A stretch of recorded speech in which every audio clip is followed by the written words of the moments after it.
Terus dilanjutkan, konteksnya puasa. Ngomong puasa itu tidak cuma ngomong lapar dan haus. Ayo masuk lebih dalam, katanya Imam Ghazali. Yang pertama, yang jelas puasa itu kepatuhan.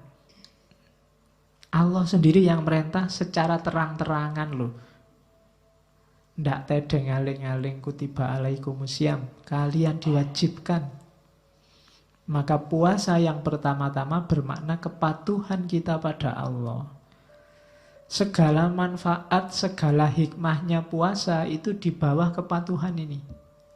Ndak boleh dibalik. Puasa itu menyehatkan. Kalau saya sudah sehat, apa harus puasa, Pak? Harus tetap. Ndak bisa dibalik. Puasa itu bikin kita menahan nafsu. Wah, saya itu tidak pernah tergoda oleh nafsu, Pak. Berarti tidak butuh puasa. Tidak. Yang pertama-tama tetap kepatuhan. Seandainya puasa tidak menyehatkan sekalipun, bikin kamu lapar, perutmu melilit, tetap harus puasa. Karena yang pertama-tama puasa itu kewajiban dari Allah. Ya kayak sholat kemarin. Sholat itu tanha anil fasya' wal mungkar. Pak, saya itu orang baik, Pak. Tidak pernah fasya' wal mungkar. Berarti tidak butuh sholat, oh, Pak?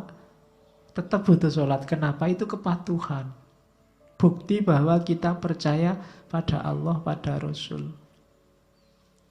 Jadi yang pertama-tama itu. Tidak pakai argumen apa-apa. Baru kalau kita sudah patuh, kita rinci manfaatnya apa, hikmahnya apa, biar lebih mantap kepatuhan kita.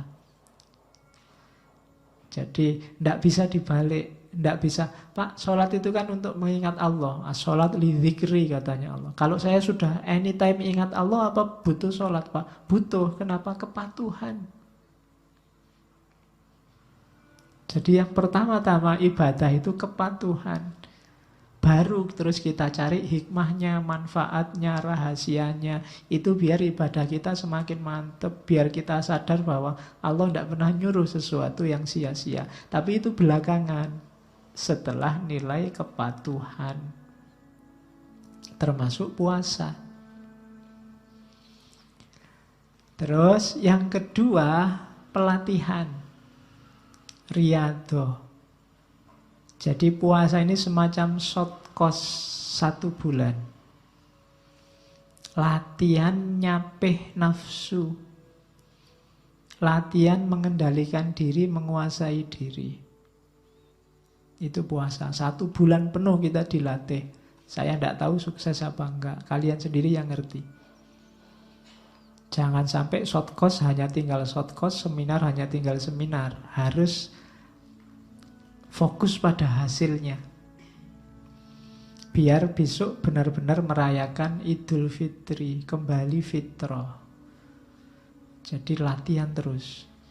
Dalam puasa, usahakan, saya bilang tadi ada target-target spiritual. Riyadhah. Ya yang nomor 1, latihan nafsu. Berani nggak misalnya khusus 1 bulan Ramadan besok, Pak, saya buka WA hanya setelah maghrib sampai isya misalnya. Saya buka WA hanya kalau mau tidur, Pak, misalnya. Atau saya tidak akan lagi posting tentang yang dunia-dunia, Pak, 1 Ramadan ini. Saya ngomongnya akhirat aja misalnya. Ya tidak apa-apa, itu kan latihan. Pelan-pelan. Jadi silahkan bikin target sendiri. Riyadhah, bikin pelatihanmu sendiri. Ya latihan utamanya memang melawan hawa nafsu. Semoga sukses. Yang ketiga, puasa adalah pengorbanan. Persembahan. Persembahkanlah rasa laparmu, persembahkanlah rasa hausmu, persembahkanlah perjuanganmu untuk Allah. Jangan untuk yang lain. Jangan untuk, Pak, lumayan Pak, ada puasa 1 bulan, bisa diet gratis. Lumayan bisa menurunkan berat badan, enggak. Persembahkan puasamu untuk Allah. Dimensi pengorbanan. Semua ibadah itu persembahkan untuk Allah. Bahkan kalau kamu sholat kan ada Yang di doa iftitah itu kan inna sholati wa nusuki. Sholatmu, ibadahmu, bahkan hidupmu dan matimu persembahkan untuk Allah. Kalau dipersembahkan untuk Allah kan nggak boleh sembarangan. Masa dipersembahkan untuk Allah ngasih yang tidak berkualitas kan malu. Wong kamu ngasih hadiah dosenmu, ngasih oleh-oleh tetanggamu aja nyari yang pantas. Apalagi untuk Allah. Jadi yang ketiga pengorbanan, persembahan. Jadi membahas puasa itu perhatikan konteksnya. Ada konteks kepatuhan, ada konteks pelatihan, ada konteks pengorbanan. Yang keempat, ada konteks penyucian, pembersihan diri, tazkiyatun nafas. Jadikan momen puasa itu untuk menaikkan kualitas kemanusiaan kita.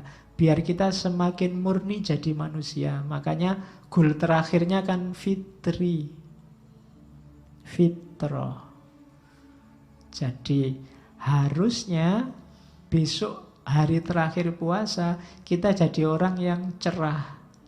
Karena kita sudah fitrah. Jadi dimensinya penyucian.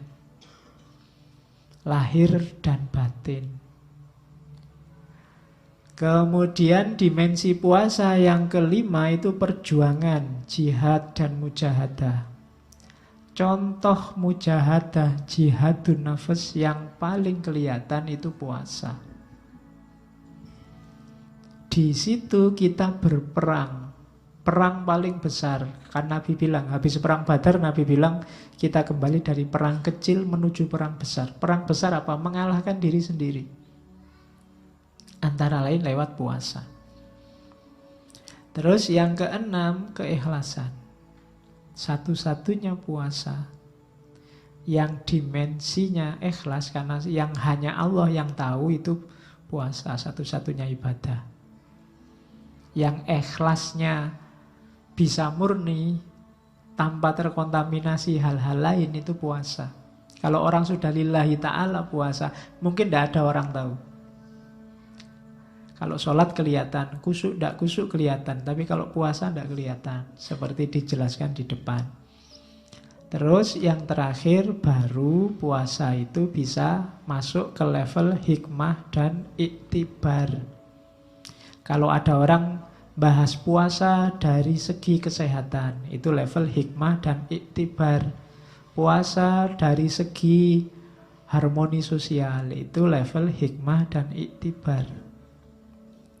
Dari puasa kita bisa mengambil pelajaran apa? Itu hikmah dan iktibar. Dari puasa kita peka secara sosial, itu hikmah dan iktibar. Level terakhir dari puasa.